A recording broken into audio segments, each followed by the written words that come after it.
स्वागत आहे तुमचं मोरेताईंच्या रेसिपी चॅनल मध्ये।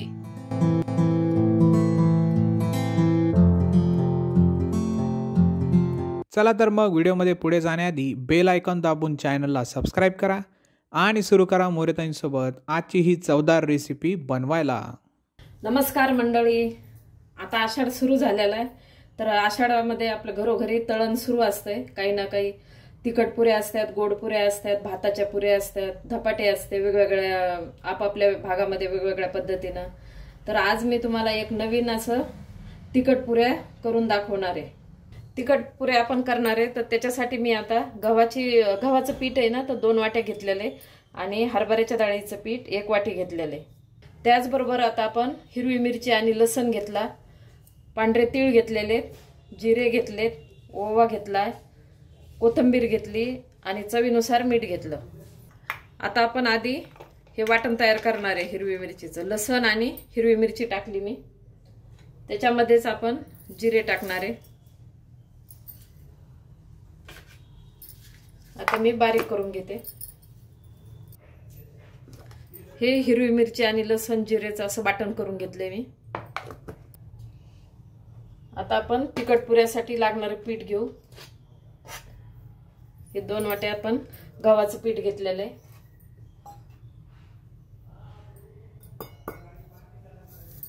आता डाळीचं टाकून घेते।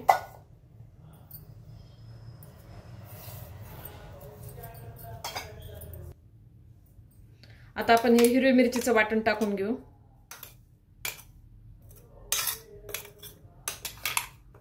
तुम्हाला तिखट किती लागतं त्यानुसार टाका। हिरवी नसेल चालत तर लाल टाकू शकता, तसं काही नाही, लाल येणं पण छान होत्यात।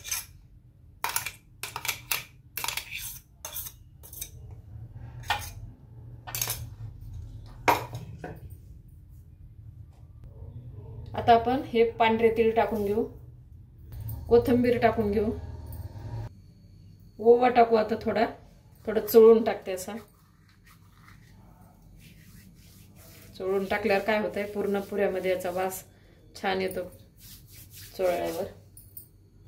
आता आपण चवीनुसार मीठ टाकणार आहे।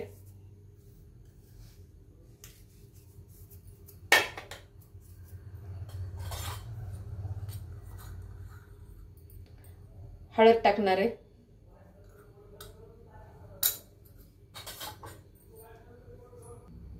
आता आपण हे मिक्स करून घेऊ।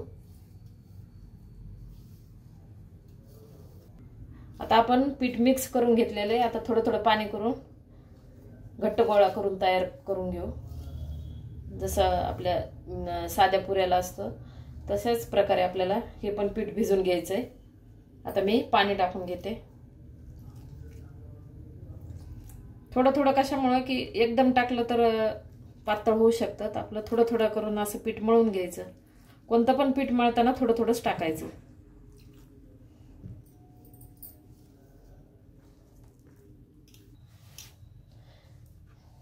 हे असं मी आता थोडं पीठ, हे थोडं पाणी टाकून असं पीठ भिजवलंय।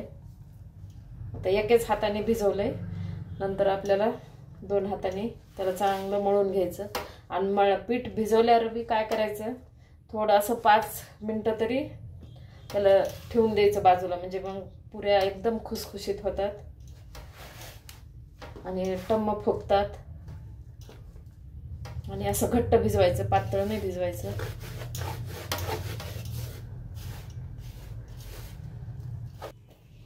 आता आपलं पीठ असं इथपर्यंत भिजून झालेलं आहे, असं घट्ट भिजवलंय। आता थोडासा तेलाचा हात लावते मी आणि थोडा वेळ ठेवू आपण आता याला तसंच भिजत, म्हणजे पुऱ्या आपल्या चांगल्या खुसखुशीत होतात। थोडंसं असं हाताला तेल लावायचं आणि त्याला चोळून घ्यायचं पूर्ण पिठाला, आणि असा मस्त मऊ भिजवायचा, म्हणजे एकदम पुऱ्या आपल्या टम्म फुगतात। आता आपण याला असंच ठेवून देऊ, झाकून ठेवून देते। हे पहा, असा एकदम घट्ट नाही आणि एकदम पातळ पण नाही, असं भिजवायचं। आपलं पीठ भिजून आता 4-5 मिनिटं झालेले। तर आता आपण पुऱ्या करू। हे मस्त पीठ भिजलंय असं। आता आपण पुऱ्या लाटायला घेऊ। आता आपण एक असा छोटासा गोळा तयार करणार आहे. तर असं तेल लावून घेतलं मी हाताला.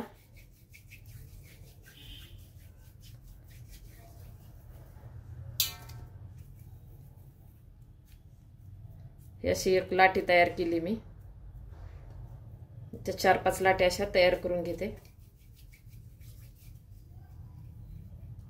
हे अशा मी गोल गोल असे लाट्या तयार करून घेतलेल्या आता पिठाच्या. आता आपण पुरी लाटू. त्याच्यातली एक लाटी घेतली. तर आता आपण काय करणार आहे, पीठ नाही लावणार. असंच थोडंसं पोळपाटाला असं तेल लावायचं, वरून पुरीला ह्याला लाटीला लावायचं आणि तेल लावूनच लाटणार आहे. पीठ लावून बी चालतं, पण काय होतंय आपण तळताना काय करत पीठ खराब म्हणजे तेल खराब होते पिठानं आणि तेलाचा कलर बदलतो. मग ते थोडं करपटलं वास येतो पुरीला. कोणताही पदार्थ तळताना तर तेलाचं म्हणजे असं पिठाचं थोडं प्रमाण त्याच्यात गेलं तर मग करपटपणा येतो. तर असं आपण आता काय करणार आहे, तेल लावून असं छानपैकी असं गोल गोल हे पा घट्ट भिजवलं ना तर काहीच अडचण येत नाही. मग आपल्याला लाटायला घट्ट भिजवायचं आणि थोडं एकदाच तेल लावायचं खालीवर आणि अशी गोलपुरी तयार करायची. नाही तर तुम्हाला जर हे सोपं अवघड वाटत असेल तर काय करायचं, पोळीसारखं असं लाटून घ्यायची पोळी आणि एखादं भांड वाटी आपल्या नाही तर एखादं झाकण असं गोल गोल हे करून त्याच्या पुऱ्या तयार करायच्या. आता राहिलेल्या पुऱ्या मी अशा गोल गोल लाटून घेते. या अशा माझ्या मी पुऱ्या अशा लाटून घेतल्या गोल गोल. अशा थोड्या जाड जाडच लाटायच्या. आता आपण ह्या पुऱ्याला तळून घेऊ. तेल गरम झालेलं आहे. तर आता आपण पुरी तळून घेऊ. चांगलं तेल गरम केलेलं आहे मी. तर आता पुरी सोडू आपण.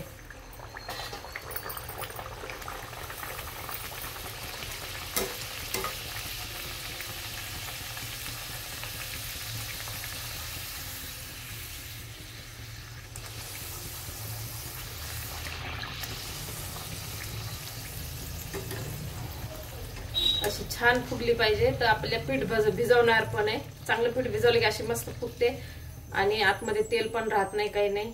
एकदम खुसखुशीत पुऱ्या होतात. कलर पण अशा येऊपर्यंत तळायची आपल्याला पुरी. खूप छान तळलेली. आता आपण काढून घेऊ.